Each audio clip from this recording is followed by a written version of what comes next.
What's up, everybody? Grounded 2 is out with a new patch today. Patch 0113. A lot of stuff has been worked on. Snail shells, duping, problems with creatures not being where they're supposed to be, crashes. All that stuff is being taken care of in this patch, so let's check it out.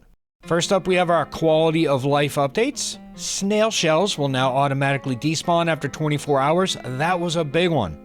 How many of us had like 5 or 6 shells in their base that they can't get rid of? And the orc trick with the the blowing them up didn't really work that well anyway. Added various game repair options for fixing saves. We intend this to be a quick fix while we work on some major changes down the road, and I'll have on the screen the tabs where you can see it in the game. Added a creature reset option. This should move back all creatures to their intended locations. Added a reset buggy option. This will send all buggies back to the nest no matter what state they are in around the park. Added UI about save date limits being capped to 10. Yeah, this was a problem. I even lost my save because I was trying to clear out all my saves. I had 300 of them and I was just hitting a bang, bang, bang, and I was watching something on the second screen and I didn't notice, and before long, I was down to, I think, a save from like my second hour playing the game. Kind of crazy. So, yeah, I had to start over, but I was right about that it is impacting performance. In 0.1.2 update, we put a limit on the amount of saves a player can have per world. Players before the update can still have hundreds of saves, and we are noticing various performance issues because of this change. We recommend deleting unneeded saves to increase your performance. Yes, once I did delete some of my saves, I did have better performance. Major bug fixes. We made significant improvements to game stability with an estimated 30% performance gain compared to version 0121. I would like to say that the game has definitely been a lot more stable, at least for me. I've noticed that I have not had a lot of crashes, like maybe 1 or 2 every day I play, and I'm playing, I'm streaming for 5 hours straight pretty much, 4 hours, 6 hours. So, and I've definitely noticed it. I don't know if it, if they were fixing it the whole time or now it's going to be even better, but I'm very excited for it.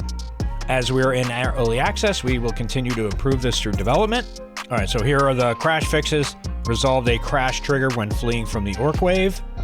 Fixed crashes occurring when accessing various UI menus. Addressed several other crash scenarios. I can't remember what the scenarios were when I crashed, but a lot of times it was when there was a lot of action going on. So I could see how fleeing from the orc wave could do it. General performance improvements were made when opening UI. Nice. It can get a little weird.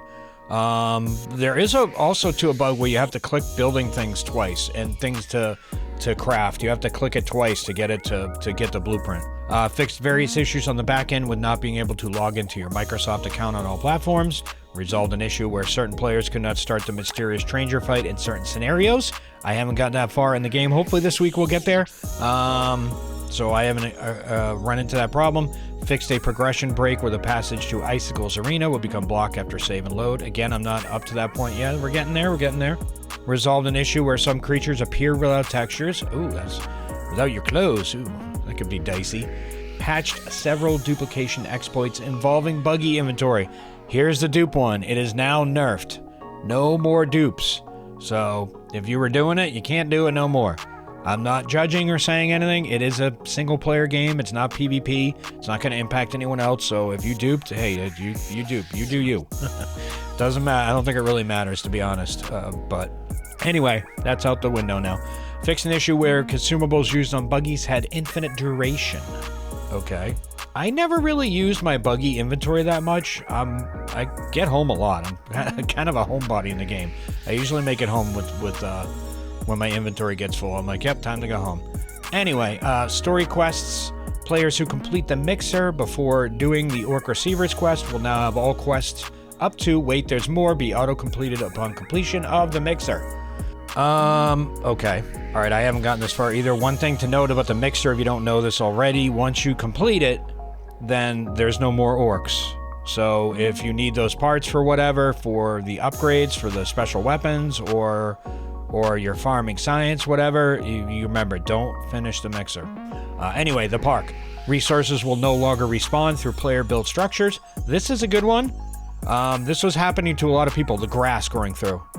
You will have to chop down resources already growing through your base after the update, but after chopping it down, it should not return. Orc creatures will now remain stationed at their intended guard posts instead of roaming. I kind of wonder about this one. Does that mean that you can't pull them too far? Like they're going to reset and go back to where they were spawned, or you can pull them once you're fighting them. So it'll be interesting to figure that out. Fixed an issue where players were prompted to repurchase pebblet foundations. Players should no longer spawn on top of the skybox. I have not run into either of those two problems, but I haven't bought the pebblet foundation yet. I've been kind of waiting because it's one of those things where I'm like, yeah, it's a nice little option, but I'm not really going to use it. But I heard this was a problem though. Buggies, this is a big fix right here.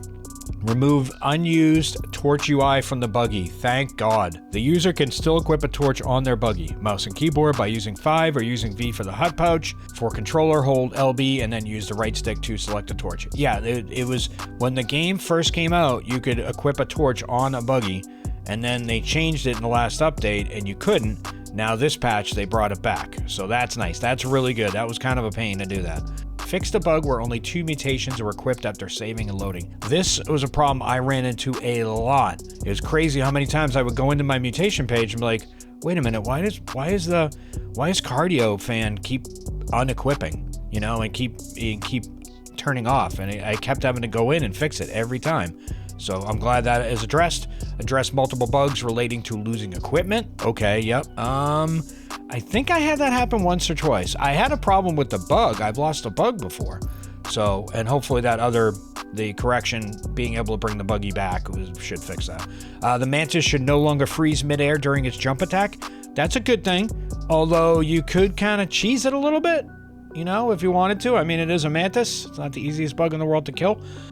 Fixed a bug where certain orc creature cards cannot be retrieved after defeating them. I have no idea what cards those were, and it's going to be retroactive to your save file. Anyone in comments want to let me know and let others know? I have no idea. I haven't really got past the first couple raids on my house, so I haven't got to the mixer or anything like that. Audio corrected various robotic voice from various teenagers. Okay. UI Rust will now display correctly instead of showing as an invalid harvest node. Okay, that's good to know. I'll have something on the screen here. I'm up on the snack bar table there. As you can see, it's now showing a rusty nail now, not an invalid harvest node. Fix the issue where changing the Omni tool keybind in the settings does not update the UI prompt for the repair action. That's very true, because I use my mouse scroll wheel button. You can actually press it as a button. It's a keybind, not just up or down.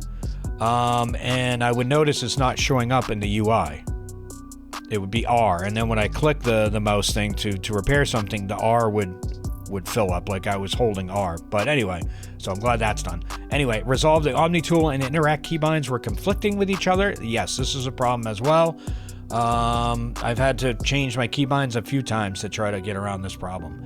So yeah, that's pretty much everything. Yeah, that's everything. So the next update will probably be the fall thing, according to the roadmap. A lot of people are speculating it's coming out on September 1st, but I don't know about that. Like, we just had this update. Like, why would we get a patch a week before that if we were going to get it on the 1st? They would have just put it out with that. So, and plus it's Labor Day in the United States. So, and I think they're I don't know. I think they're in the United States. I'm not sure. But anyway, it's still a holiday. And I think that the update will probably maybe end of September. That's my guess, but that's completely off the cuff. I'm just spitballing. So it seems like that. I mean, it seems like there's stuff in there that's Halloween themed, sort of. Like I heard about a pumpkin patch or something. So possible that I'm thinking that's probably good, like a month before. It's probably a good time to do it. But anyway, yeah, so if you like this video, you want to see more of them, make sure to hit the like, hit the subscribe button so you'll get those notifications. And if you want to get on this list right here, click the join button and become a member on my YouTube channel. So yeah, guys, thanks for watching, everybody. I appreciate all of you. I am camcrusha, and we'll see you next time.